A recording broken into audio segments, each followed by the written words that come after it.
Hello students, welcome back to my channel Institute of Commerce Studies.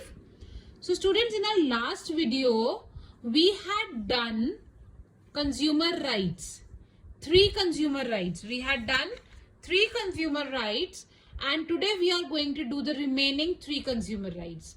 Total there are 6 consumer rights, which are right to safety, right to be informed, right to choose, right to be heard, right to seek redressal, and right to consumer education.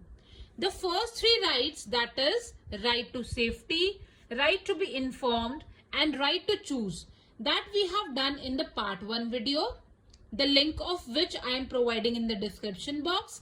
If you have not seen the first part, then you are supposed to go and see the first part first. पहले आप first part देखिए, 3 rights को समझिए, consumer rights क्या होते हैं, कौन से एक्ट के अंडर ये आते हैं, और फिर हम पार्ट 2 में बाकी की 3 राइट्स पढ़ेंगे, जो कि ये वाला पार्ट है.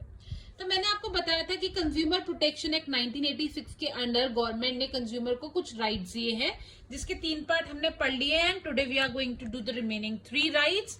सो the first right that we are going to do today, which is actually number 4th right, is right to be heard. What is the next right? Right to be heard. Now what does this right say? Heard मतलब सुनना. तो हर consumer के पास ये right है कि उसको सुना जाए. ये राइट ये नहीं कि वो सुने, उसको सुना जाए. Right to be heard means हर कंज्यूमर के पास ये राइट है कि उसको सुना जाए. सब ट्रेडर्स, सब मैन्युफैक्चरर्स कंज्यूमर को सुने कि कंज्यूमर क्या चाहता है, उसकी क्या प्रॉब्लम है, और उस प्रॉब्लम को जल्द से जल्द सॉल्व करे. तो कंज्यूमर के पास ये भी राइट है कि उसकी हर बात को, हर प्रॉब्लम को, हर ग्रीवेंसेस को ढंग से सुना जाए मार्केट में. तो इसमें हम क्या लिख सकते हैं? If you don't have notes, please write down the notes along with me. So इसमें हम ये लिख सकते हैं, अगर ये एग्जाम में आता है, every consumer has the right to be heard by the manufacturers,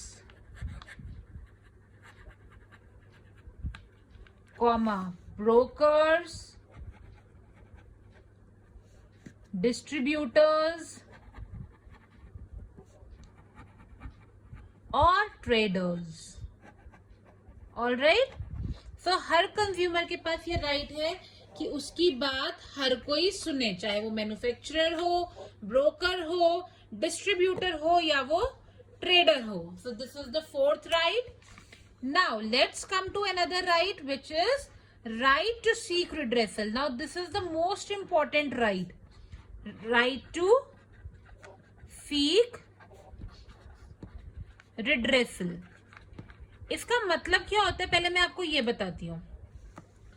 right to seek redressal का मतलब ये है कि अगर आपके साथ, कंज्यूमर के साथ कोई भी फ्रॉडुलेंट एक्टिविटी होती है, या उसे डिफेक्टिव गुड्स मिलते हैं, या उसका हजार्डियस गुड्स मिलते हैं, या उसे अपनी सर्विसेज पूरी नहीं मिलती, कुछ भी ऐसा होता है, तो कंज्यूमर के पास पूरा राइट है कि वो सेलर के अगेंस्ट केस करके अपना कॉम्पनसेशन वापस ले सकता है.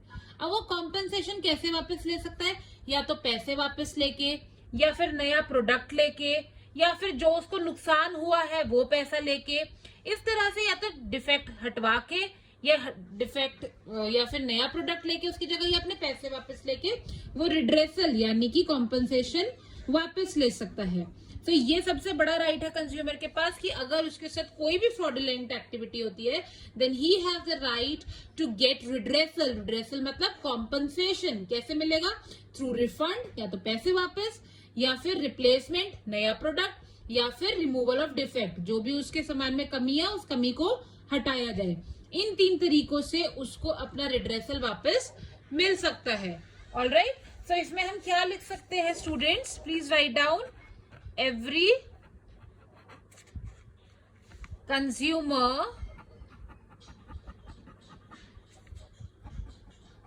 has the right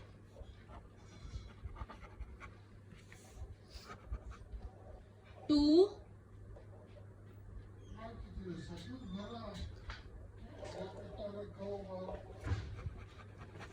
seek redressal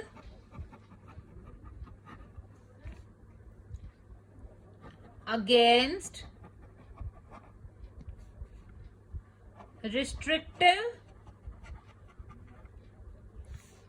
These are the exact definitions that you are supposed to write in the board examination to get full marks. All right? तो हर कंज्यूमर के पास right होती है कि वो कॉम्पनसेशन वापस ले सकता है अगर उसके साथ गलत ट्रेड प्रैक्टिसेस हुई है। थ्रू कैसे ले सकता है? Through replacement of goods,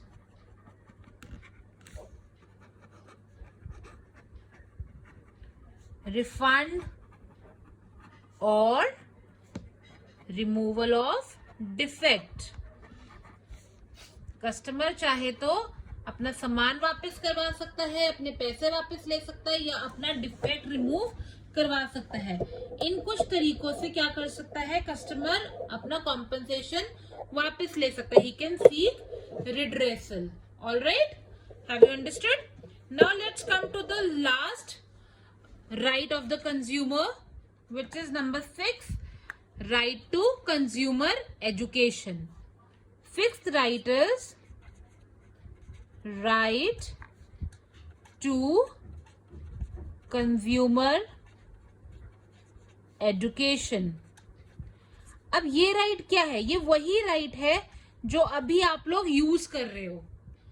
government ये कहता है कि हर कंज्यूमर को पता होनी चाहिए कि उसके पास इतने राइट्स हैं। अब अगर मैं आपको चैप्टर पढ़ाती ही ना तो आपको कैसे पता चलता? इसका मतलब गवर्नमेंट ने ये मैंडेटरी किया है कि स्कूल में, कॉलेजेस में, हर जगह कंज्यूमर को क्या करना है? एजुकेट करना है, उसे बताना है कि उसकी क्या क्या राइट्स है। लेकिन राइट्स के साथ साथ कुछ ड्यूटीज भी हैं। वो ड्यूटीज हम अगले पार्ट में करेंगे। ठीक है, ड्यूटीज क्या है आपकी, कंज्यूमर की ड्यूटीज क्या है वो भी बताएंगे हम। लेकिन गवर्नमेंट कहती है कि हर कंज्यूमर को पता होना चाहिए कि उसके पास क्या क्या राइट्स है और उसकी क्या क्या ड्यूटीज है। तो स्कूल में, कॉलेजेस में, न्यूज़पेपर्स में, रेडियोज में, हर जगह कंज्यूमर को एजुकेट करना चाहिए उसकी राइट्स के बारे में। तो इसमें हम क्या लिखेंगे? Every consumer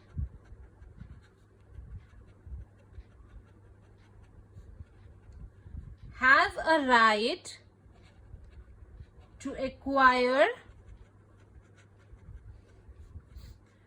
knowledge and to be a well-informed consumer. Her consumer की ये राइट है कि वो वेल इन्फॉर्म्ड कंज्यूमर हो, उसको अपनी राइट्स और ड्यूटीज की सारी इंफॉर्मेशन हो। So that's all students, we have done all the consumer rights now. So there are 6 consumer rights which have been given by Consumer Protection Act 1986. In the first part video, we have done 3 rights, which is right to safety, right to be informed, and right to choose. If you want to see that part, you can go to the description. There you'll find the link of the first part. These are the remaining 3 rights. Now we have completed this topic of rights to the consumer. Now in the next part, we will be doing duties of a consumer. जहाँ rights दी गई है तो वहां कुछ duties भी है। तो duties क्या है वो मैं आपको बताऊंगी अगले पार्ट में। अगर आप वो पार्ट देखना चाहते हैं and if you want to stay updated with the videos, then you have to subscribe the channel, you have to press the bell icon, you have to share it with your friends so that everyone can get the notes easily. All the notes will be available. Soon we will be doing case studies also. So students, be updated all the time. Do not forget to subscribe, and we will be doing duties in the next part. Keep practicing. Take care and bye bye.